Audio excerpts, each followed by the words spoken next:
जय श्री हरि। आप सभी को परिवर्तनीय एकादशी की हार्दिक शुभकामनाएं।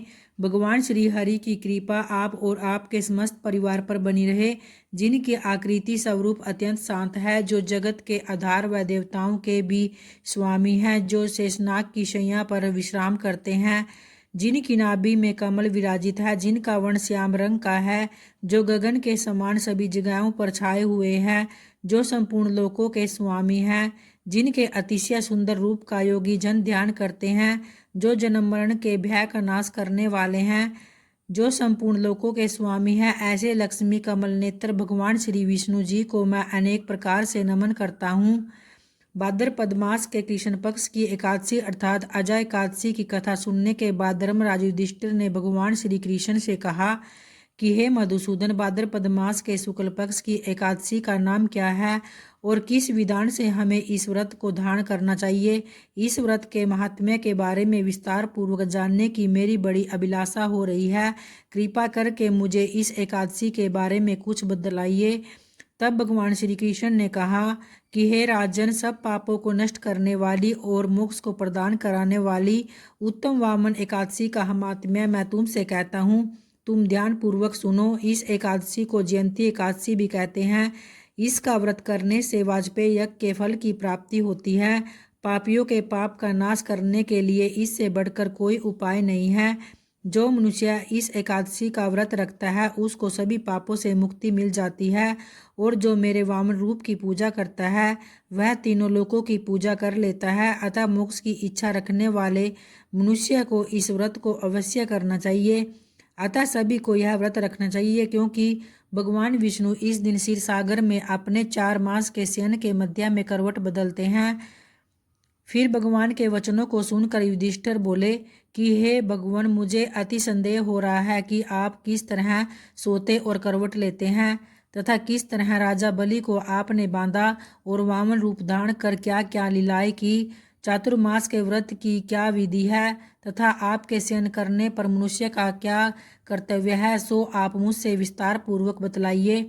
तो इस पर भगवान श्री कृष्ण कहने लगे कि हे राजन, अब आप सब पापों को नष्ट करने वाली कथा का श्रवण करो। त्रेता युग में बलि नामक एक दैत्य था और वह मेरा परम भक्त था। वह विविध प्रकार के वेद सूक्तों से मेरा पूजन किया करता था तथा नित्य ही ब्राह्मणों का पूजन तथा यज्ञ के आयोजन किया करता था। लेकिन इंद्र से द्वेष के कारण उसने इंद्रलोक तथा सभी देवताओं को जीत लिया। इस कारण सभी देवता एकत्र होकर सोच विचार कर भगवान के पास गए। बृहस्पति सहित इंद्रादिक देवता प्रभु के निकट जाकर और नतमस्तक होकर वेद मंत्रों द्वारा भगवान का पूजन और स्तुति करने लगे। अतः मैंने वामन रूप धारण करके 5वां अवतार लिया और फिर अत्यंत तेजस्वी रूप से राजा बलि को जीत लिया। इतनी वार्ता सुनकर राजा युधिष्ठिर बोले कि हे जनार्दन, आपने वामन रूप धारण करके उस महाबली दैत्य को किस प्रकार जीता। तो इस पर श्री कृष्ण कहने लगे, मैंने वामन रूपधारी ब्रह्मचारी बलि से 3 पग भूमि की याचना करते हुए कहा, ये मुझको 3 लोक के स्वामी हैं और हे राजन, यह तुमको अवश्य ही देनी होगी। राजा बलि ने इसे तुच्छ याचना समझकर 3 पग भूमि का संकल्प मुझको दे दिया और मैंने अपने त्रिविक्रम रूप को बढ़ाकर यहाँ तक कि भूलोक में पद, बुर्वलोक में जंगा, स्वर्गलोक में कमर, महालोक में पेट, जनलोक में हृदय, यमलोक में कंठ की स्थापना कर सत्यलोक में मुख, उसके ऊपर मस्तक स्थापित किया। सूर्य, चंद्रमा आदि सब जगह, सब ग्रह गण, योग, नक्षत्र, इंद्रादिक देवता और शेष आदि सब नागगणों ने विविध प्रकार से वेद सूक्तों से प्रार्थना की। तब मैंने राजा बलि का हाथ पकड़कर कहा कि हे राजन, एक पद से पृथ्वी, दूसरे से स्वर्गलोक पूर्ण हो गए और अब तीसरा पग कहाँ रखूं। तब बलि ने अपना सिर झुका लिया और मैंने अपना पैर उसके मस्तक पर रख दिया, जिससे मेरा वह भक्त पाताल को चला गया। फिर जिसकी विनती और नम्रता को देखकर मैंने कहा कि हे बलि, मैं सदैव तुम्हारे निकट ही रहूंगा।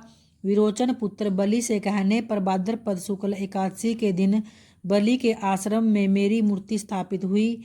इसी प्रकार दूसरी क्षीरसागर में शेषनाग के पृष्ठ पर हुई। हे राजन, इस एकादशी को भगवान शयन करते हुए करवट लेते हैं, इसलिए तीनों लोकों के स्वामी भगवान विष्णु का उस दिन पूजन करना चाहिए। इस दिन तांबा, चांदी, चावल और दही का दान करना उचित है। रात्रि को जागरण अवश्य करना चाहिए। जो विधि पूर्वक इस एकादशी का व्रत करते हैं वे सब पापों से मुक्त होकर स्वर्ग में जाकर चंद्रमा के समान प्रकाशित होते हैं और यश पाते हैं। जो पाप नाशक इस कथा को पढ़ते या सुनते हैं उनको 1000 अश्वमेध यज्ञ का फल प्राप्त होता है। तो प्रेम से बोलिए भगवान श्री हरि विष्णु व माता लक्ष्मी की जय। दोस्तों, उम्मीद करती हूँ आपको ये वीडियो व कथा पसंद आई होगी। अगर आई है तो वीडियो को लाइक व शेयर जरूर करें। जय श्री हरि। धन्यवाद दोस्तों।